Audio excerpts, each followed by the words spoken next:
इस एपिसोड में हम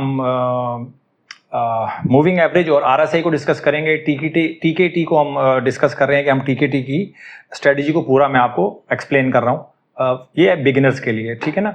अगर आप थोड़ा बहुत जानते हैं तो आप इस मूविंग एवरेज और आरएसआई को अगर आप जानते हैं तो फिर आप इस एपिसोड को स्किप कर सकते हैं। अच्छा, मूविंग एवरेज, इसके अंदर हम दो इंडिकेटर्स यूज करते हैं, एक है मूविंग एवरेज, एक है आरएसआई, ठीक है। अगर आप यूज कर रहे हैं ये ट्रेडिंग व्यू का सॉफ्टवेयर तो आप जाएंगे इंडिकेटर पे।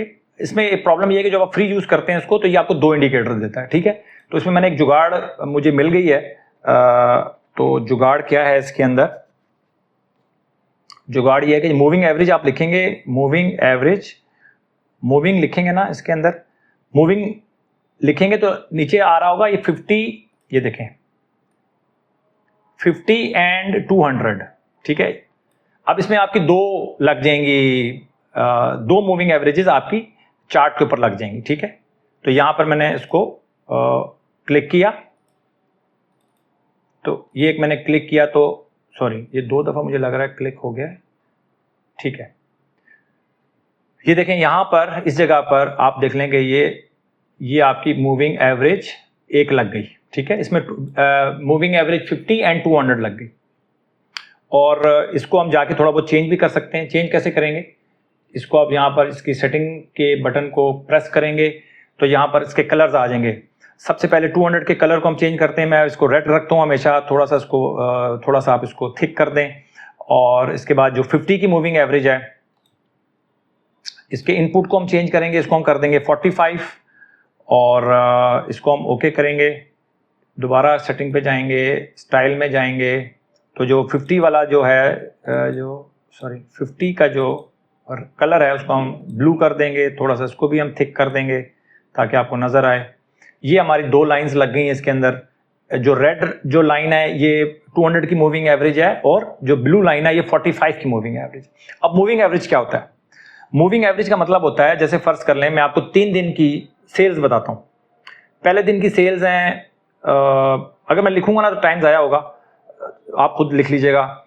पहले दिन की सेल्स हैं 4, फर्ज कर लें 4000, पहले दिन की सेल है 4000।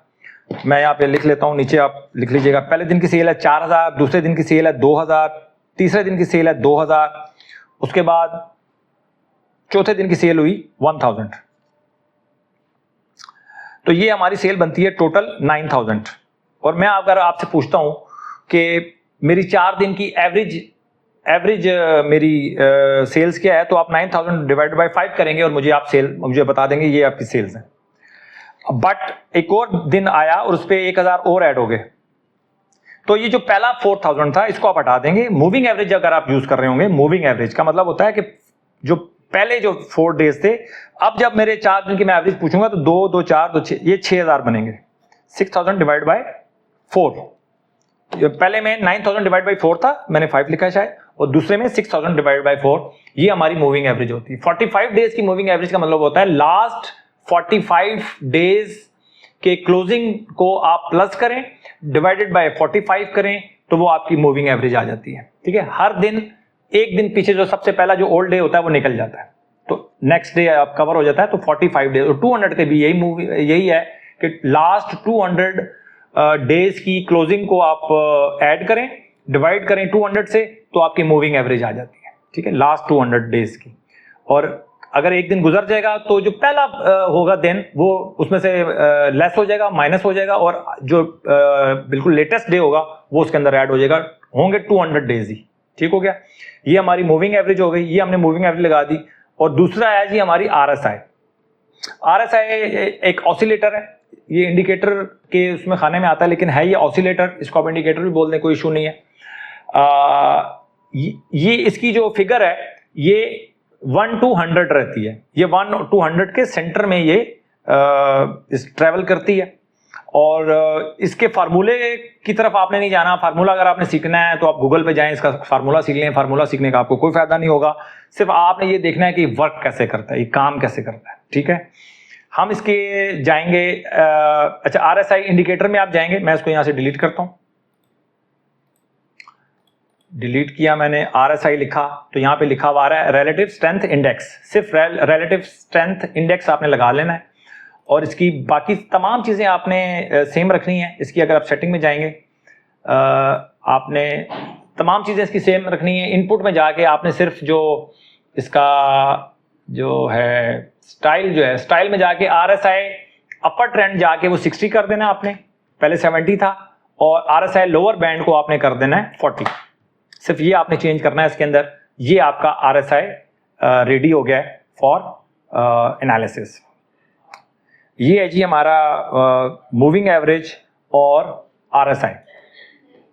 अच्छा, तो ये बड़ा आसान है, मतलब चार्ट सेटअप आपने पूरा कर लिया है इन 2 एपिसोड्स के अंदर। आपने पूरा समझ लें, मूविंग एवरेज भी समझ लिया है, RSI भी समझ लिया है। मूविंग एवरेज दोबारा आपको मैं बता देता हूं कि 10 मूविंग एवरेज मैं 45 की यूज करता हूं, यानी कि 45 डेज की। 45 मतलब को डेली चार्ट, डेली जो टाइम फ्रेम है मैं डेली यूज कर रहा हूं। तो इसमें 45 का मतलब होता है 45 डेज। अगर मैं आवरली चार्ट यूज कर रहा हूं तो 45 आवर्स की आपको मूविंग एवरेज बताएगा। मूविंग एवरेज का मतलब होता है मूव करती हुई एवरेज, यानी कि आखिरी दिन को मतलब इसमें शामिल करना है। लास्ट 200 की, इसी तरह लास्ट 200 डेज की, लास्ट 45 डेज की, तो ये इस तरह मूविंग एवरेज आपकी चलती चली जाती है। ठीक है। और मूविंग एवरेज कोई किसी भी किस्म की मूविंग एवरेज होती है ना, ये मैग्नेट के तौर पे इस्तेमाल होती है। जैसे फर्ज कर लें, अभी देखें कितना फासला चल रहा है आपस में, 45 का भी 200 का भी। अल्टीमेटली इन दोनों ने मिलना है आपस में, अल्टीमेटली। ठीक है। अब या तो प्राइस नीचे आएगी, या तो प्राइस आके इसको मिलेगी, या फिर आपकी ये जो मूविंग एवरेज है ये ऊपर जाके इसको मिलेगी। ठीक है। तो ये एक मैग्नेट के तौर पे काम करती है। ये एक दूसरे से बहुत ज्यादा दिन या बहुत ज्यादा अरसा दूर नहीं रहती, ये आपस में मिल जाती हैं, कहीं ना कहीं आके आपस में मिल जाती हैं। ठीक है। मूविंग एवरेज के बारे में सिर्फ ये 2 इंडिकेटर्स हैं, मूविंग एवरेज और RSI। RSI का तरीका मैं आपको बता देता हूं कि हमारा RSI 60 से ऊपर होता है तो हमारी स्ट्रेटेजी के मुताबिक हम इसमें काम करते हैं, 60 से नीचे होता है तो हम इसमें काम नहीं करते। ठीक है। तो ये हमारी स्ट्रेटेजी का मेन जो हमारी जो इंडिकेटर्स हैं ये 2 हैं। ठीक है। अपना बहुत ख्याल रखें। और नेक्स्ट जो वीडियो आ रही है वो मेरी है criteria behind A and A+ categories, वो हम डिस्कस करेंगे। और ये सारी चीज़ें आपने, अगर मैं जल्दी कर रहा हूँ ना तो इसका मतलब है कि मैं कुछ लोग बोर हो जाते हैं, इसलिए ज़रा थोड़ा जल्दी काम कर रहा हूँ। और ये सारी वीडियोस मेरी इकट्ठी करके आपने 1 गो में देखनी है ताकि आपको समझ में आ जाए कि TKT है क्या असल में चीज़। ठीक है। Thank you very much.